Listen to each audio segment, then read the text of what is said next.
Welcome to Public Health on Call, a podcast from the Johns Hopkins Bloomberg School of Public Health, where we bring evidence, experience, and perspective to make sense of today's leading health challenges. If you have questions or ideas for us, please send an email to publichealthquestion@jhu.edu. That's publichealthquestion@jhu.edu for future podcast episodes. This is Lindsay Smith-Rogers. Today, a discussion about causality, whether one thing actually causes another. Dr. Elizabeth Stuart is a Bloomberg Professor of American Health and the chair of the Biostatistics Department at the Johns Hopkins Bloomberg School of Public Health. She speaks with Dr. Josh Sharfstein about how best to assess causality and why it's so important to cut through all the noise out there about key questions of public health. Let's listen.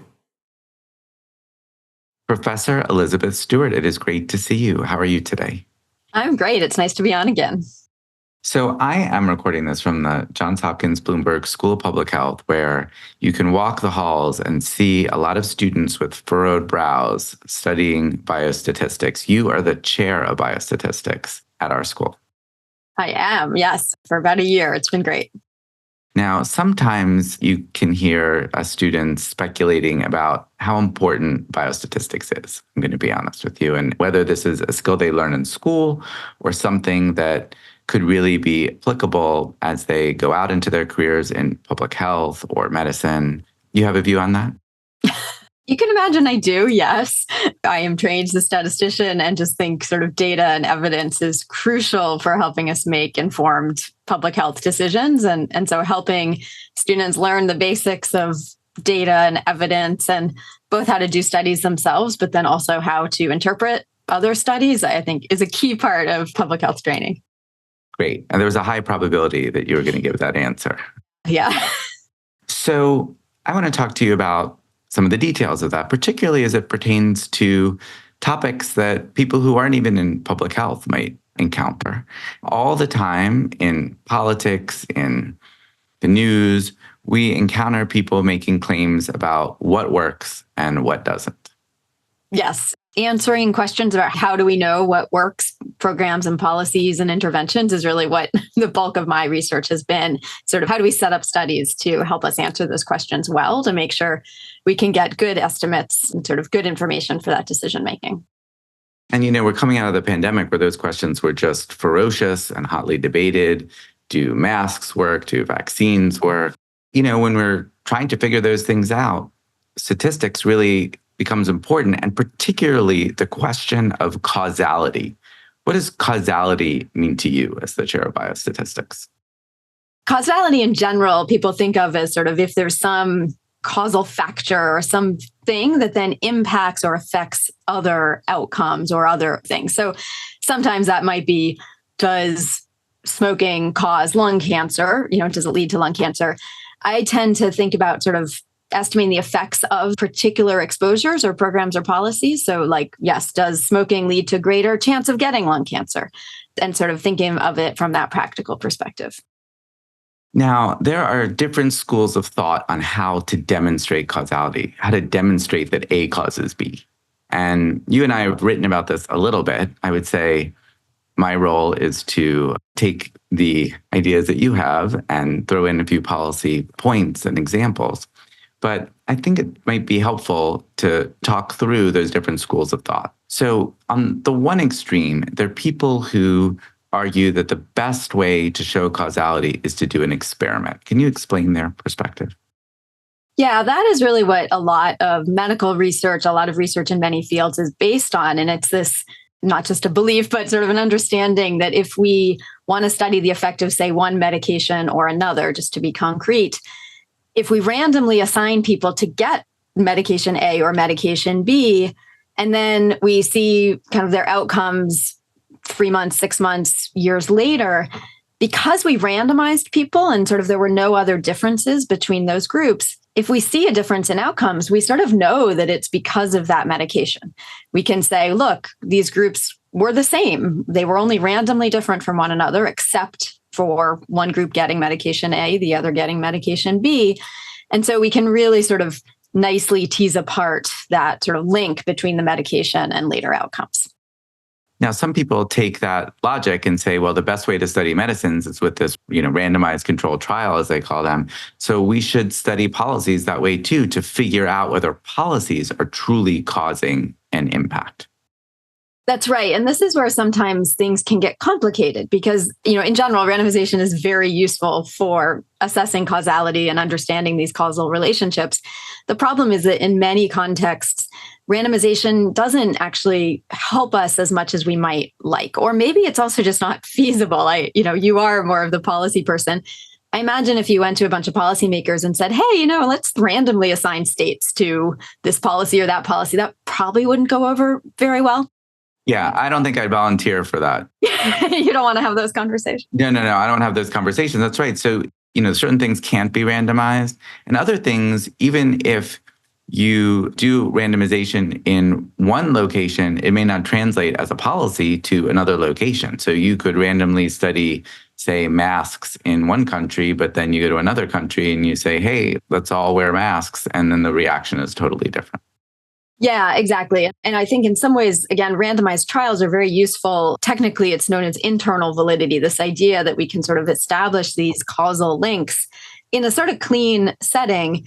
But in a lot of policy contexts, as you said, like context matters a lot.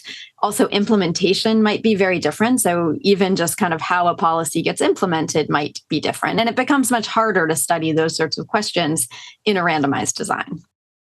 Let's take another perspective. So the first perspective is let's do an experiment wherever we can, recognizing that there's some limits to that. There are some people who say, just look for data about policies wherever you can find it and put it all together like a puzzle. How would you characterize their perspective on causality? Yeah, I would say that there are better and worse ways to be trying to sort of disentangle these causal links. And it's certainly the case often in these non-randomized settings, people are using data that exists. They sort of are using publicly available data, maybe from CDC, other sources. It's very easy to just sort of jump in and start looking at relationships between variables. Let's say, okay, we're going to compare firearm homicide rates in states with and without some particular policy in place. The problem is that sometimes those analyses are not done very thoughtfully or carefully. States that have one policy or another likely differ in lots of other ways. So there are stronger designs that can be used, but unfortunately, a lot of the time, people are trying to do this and maybe not using designs and analysis strategies that give a stronger approach for establishing these causal links. Right. If you Google, does X cause Y, did this policy work? You might find all kinds of information, some of which is high quality, some of which is lower quality. Definitely. Now, talk to me about what is called a pre-post design. That's where you say, well, before we implemented this policy, here's what the outcome was. And now, voila, after the policy, here's what the outcome is. You've been kind of critical of these designs. Could you talk about that? Yeah, these designs basically, as you just said, sort of try to say, okay, we see a change over time. A state implemented some policy and maybe opioid overdose went down or up, pre to post.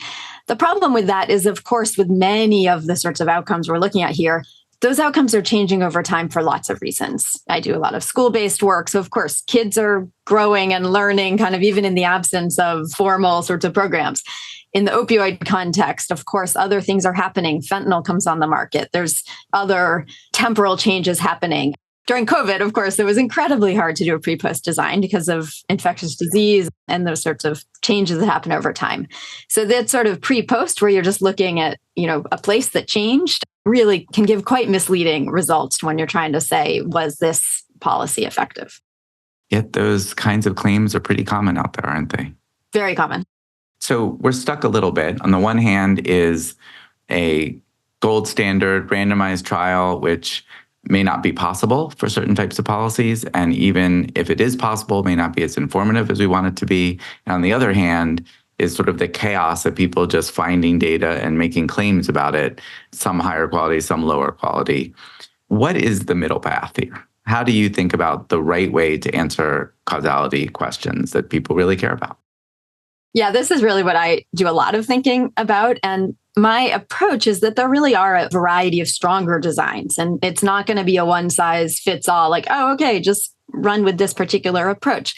To throw out a few sort of specific terms, there's things like interrupted time series or comparative interrupted time series. There's instrumental variables, there's propensity scores. And the fundamental link is just, again, sort of a thoughtful approach to trying to find a design that does help to kind of tease apart these causal links in a way that isn't just a sort of naive, quick data comparison, but again, a thoughtful comparison of people or states, locations that did and didn't have the policy, using data both over time and across locations, taking advantage of kind of somewhat randomly occurring variation. I teach a class where we cover a variety of these designs, and I think about it as kind of teaching students a set of tools to have in their toolbox so that then for a given study, they can sort of figure out, oh, this is when a hammer might work, or, oh, no, now is when I should pull out this other tool.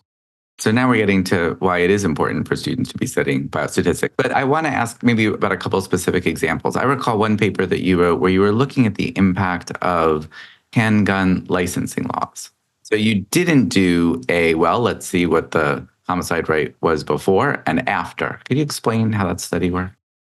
Yeah, so I think the one you're referring to might be in particular looking at a policy change that Connecticut made.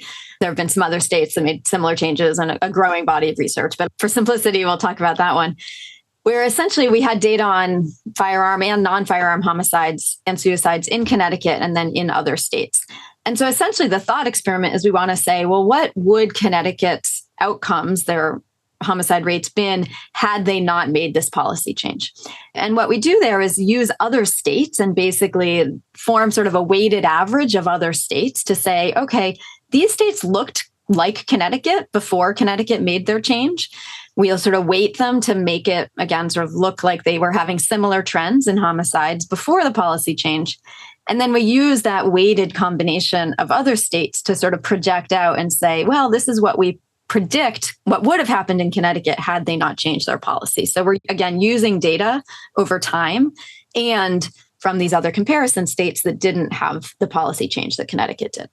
And so you're looking to see the difference between what actually happened in Connecticut and what you would have predicted would have happened in Connecticut. Exactly. Sort of a smart prediction. Smart prediction. And what did you find? We found in this case substantial reductions in homicides and suicides as a result of this permit to purchase law. Interesting. This reminds me of something that I used to say when I was working in public health, which is a key question in public health is compared to what? Mm-hmm. So in this case, this is compared to where we would have been without the policy based on a thoughtful analysis of other states.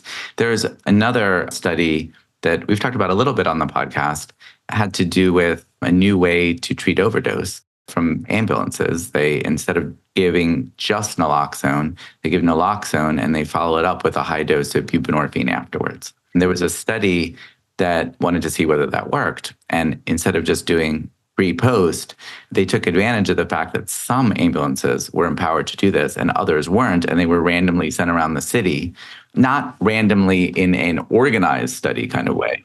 This is just what happened, but it looked basically random. And so it was taking advantage of a natural kind of variation. And so the comparison group was the ambulances that didn't do this, and they could compare the outcomes and found a 5-fold increase in people pursuing more services when they were able to get the buprenorphine, which had the effect of getting rid of their withdrawal. All that's to say, that was a causal study. That was a study that was answering the question, could this new technique be actually helping people?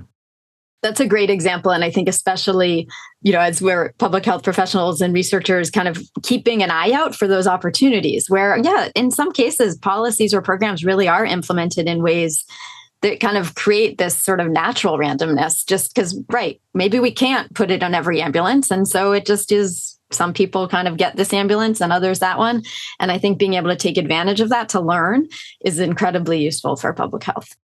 So if someone's listening and saying, okay, I think I've got it, if there's a randomized controlled trial, that may be very valuable information. But for all this other stuff, all these other claims, I really want to know whether it's a well-designed study.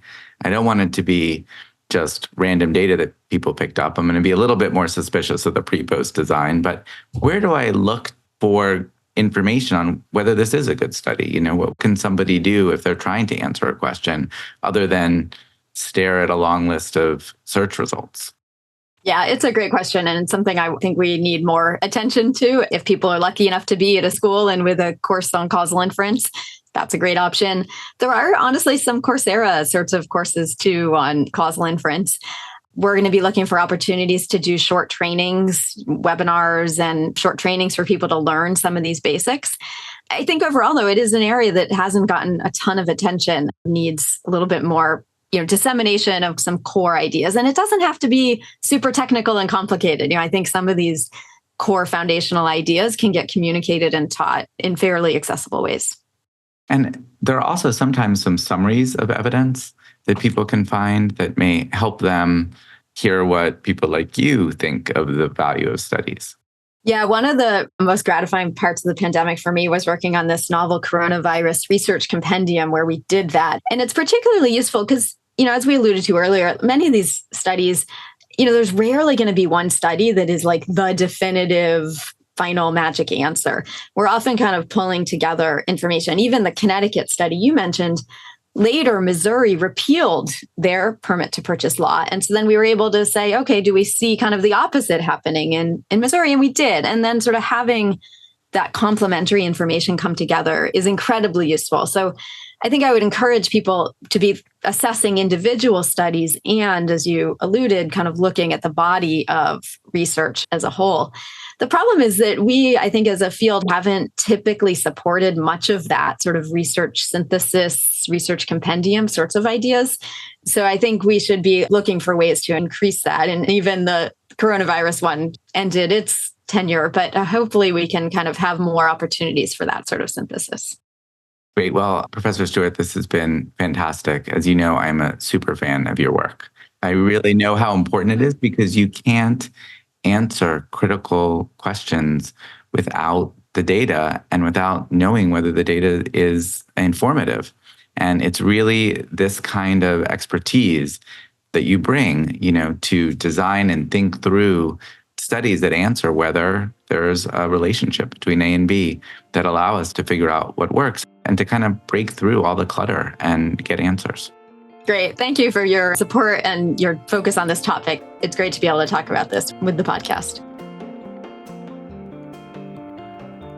Public Health on Call is a podcast from the Johns Hopkins Bloomberg School of Public Health, produced by Joshua Sharfstein, Lindsay Smith-Rogers, Stephanie Desmond, and Grace Fernandez-Ciceri. Audio production by J.B. Arbogast, Holly Cardinale, Spencer Greer, Matthew Martin, and Philip Porter, with support from Chip Hickey. Distribution by Nick Moran. Production management by Catherine Ricardo.